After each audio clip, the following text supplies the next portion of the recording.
Ici Radio Web cramé dans un accouchement difficile.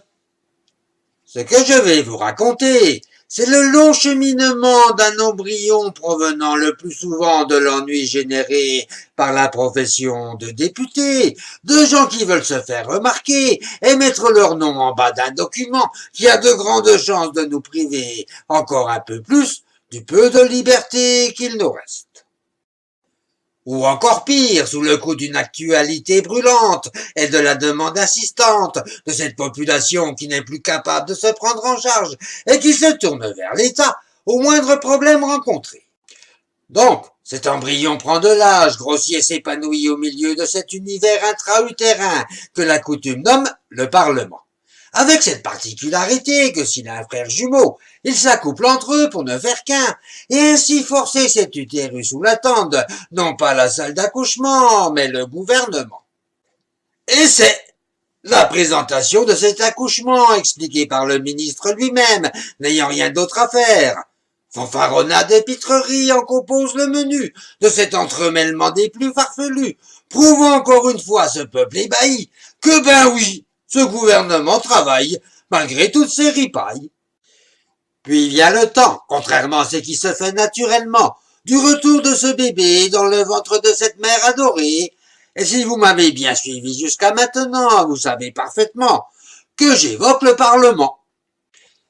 Ce petit bébé, enfin ce document, est-il à la bonne longueur? Quel poids fait-il? S'agit-il assez? Est-il assez armé pour passer à travers cette machine à broyer, dont le nom pourrait s'approcher, non pas de l'adolescence, mais de ce mal étrange que l'on nomme les administrations?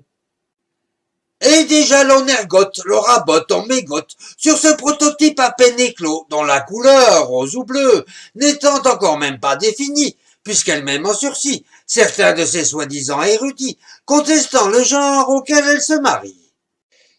Expulsion douloureuse, les os étant perdus depuis longtemps, la sortie revenant doucement et naturellement à sa forme d'antan.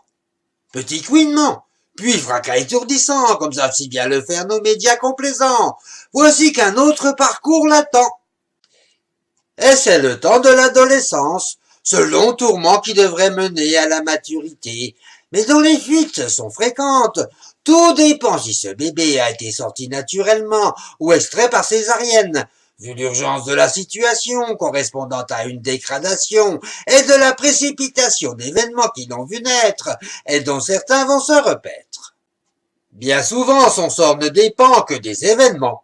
Est-il aimé de ses parents? Ceux-ci l'ont-ils eu par accident ou encore forcé par d'autres circonstances, comme celle de plaire à sa tribu, car de sa personne lui-même en est imbu, et jusqu'à la fin, son sort n'est souvent pas résolu.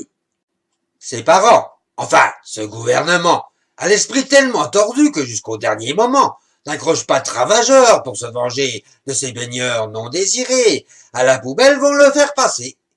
Et que cette assemblée partiale et sanguinaire de bébés avortés, elle en a plein d'énormes paniers. Mais revenons à tous ces dangers spécifiques à l'adolescence. Bagarre de rue, drogue et mauvaises relations, n'ont ici pas de raison. Et pourtant quelle belle comparaison, avec cette foule innombrable, se pourléchant les babines, se frottant les deux seuls instruments qui leur sont utiles, un appendice se terminant par des pinces extensibles, maniant crayon, gomme et clavier avec dextérité. Et nous voici entrés dans un labyrinthe dont Dédale lui-même y perdrait son latin, mais dont le synonyme chez nous se nomme administration. Tous ces gratte-papiers se pourléchant les babines. Encore un texte enjolivé, complexifié, anecdoté, contrecarré, emberlificoté, pensé uniquement pour faire augmenter le nombre de personnes qui vont l'exploiter, le contrôler, l'appliquer, avec amende et un peu de chance, prison à la clé. Ce long cheminement peut prendre une éternité ou passer à la vitesse de l'éclair. Tout dépend de l'humeur de cette famille paternaliste se prénommant ministre. Mais ces ministres ont bien une botte secrète, un peu comme si des parents pouvaient ne jamais donner l'autorisation à leurs chers bambins de faire leur propre chemin et que privés de papier, ils ne puissent définitivement plus bouger. c'est que ces fameux décrets doivent encore être signés. Un peu comme nos ados que l'on veut sortir, il faut bien les vêtir. Certains n'ont pas été désirés, juste conçus par la coercition familiale et environnementale. Aussi, ils n'ont droit qu'à une signature sympathique, c'est-à-dire invisible. Et cela concerne 10% de nos lois.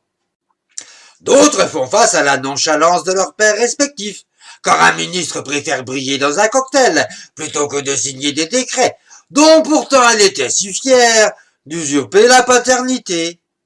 Quant au dernier, bébé prématuré sorti en urgence, ayant juste eu de la chance que son père l'a conçu pour plaire à son camp ou ses électeurs, le soir même reçoit ce sceau divin, cette signature patriarcale, qui va faire de lui un homme, un vrai, un tatoué.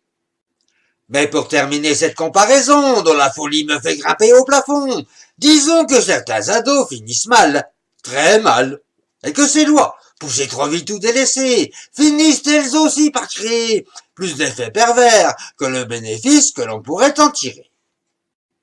Mais si un ado, on peut le mettre en prison. Les géniteurs de ces lois sont trop orgueilleux et bien trop paresseux pour le reconnaître, et se contentent d'en rajouter de nouvelles, censées faire disparaître les défauts des premières, et de toute façon, cela leur permet d'entretenir une administration pléthorique qui activement nous précipite vers une vraie faillite.